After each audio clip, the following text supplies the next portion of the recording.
name is Dr. Brian Peterson. I am director of the Maku Black Cultural Center. I'm a Penn alum, class of 1993. I had to think back, like forget.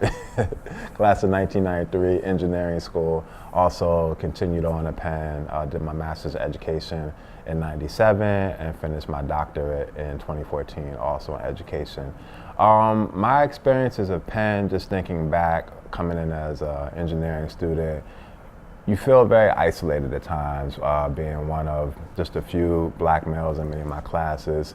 So my transition through Penn really has kind of led me to more spaces where I felt, really being able to take culture and put it at the center. That's what we do at Maku, and I think it's just essential to be able to do that work and to have a space where students can feel like they can just come in and be themselves. So I think in engineering, I didn't always have that, but I definitely found that through National Society of Black Engineers.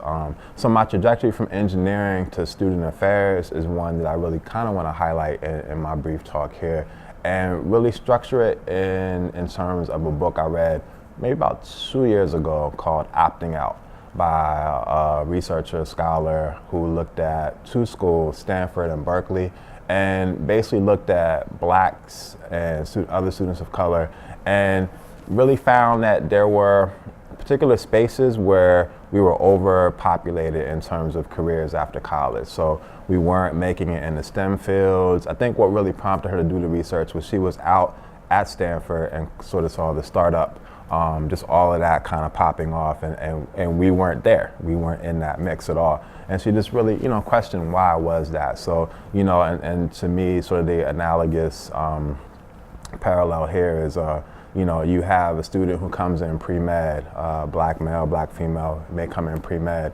and ultimately, may say, well, I want to major in bio, I want to major in chemistry, I want to go on to med school, whatever the case is.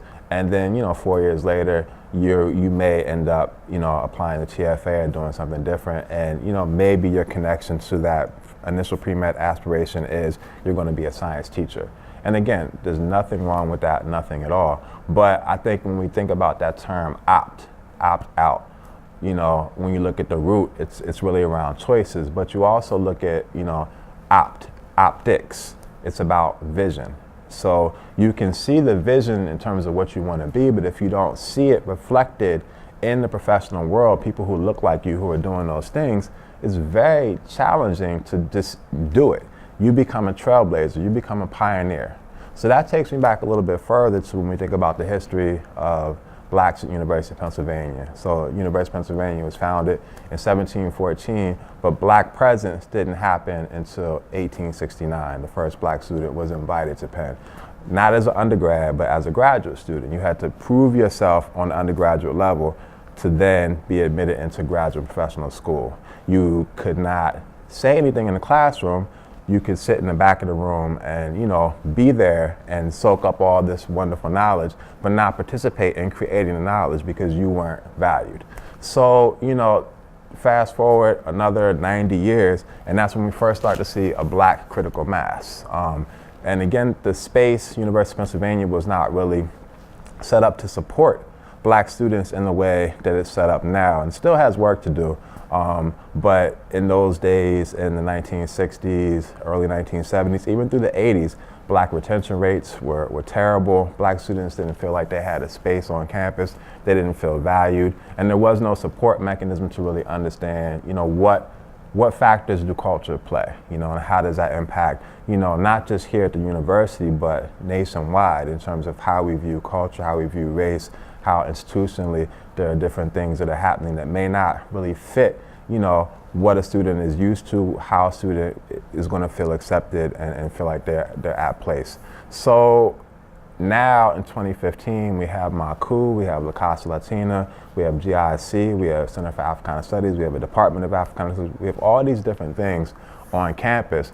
But still, when I think about that notion of opting out, students making a choice to maybe not pursue medical school, to not pursue law school, to not pursue or not be able to get, investment banking coming out with a Wharton degree. I find it's a little troubling to me because students aren't necessarily making the choices to opt out. maybe what we could do as an institution is opt in to them. You're not magically going to become a doctor if you can't see doctors of color who are either teaching you, who are coming back to mentor you, who are doing other things. And again, it's not to say that we definitely don't have Black Penn alums who have gone on to medical school, but in many ways I see them as Sadie Alexander, the trailblazers.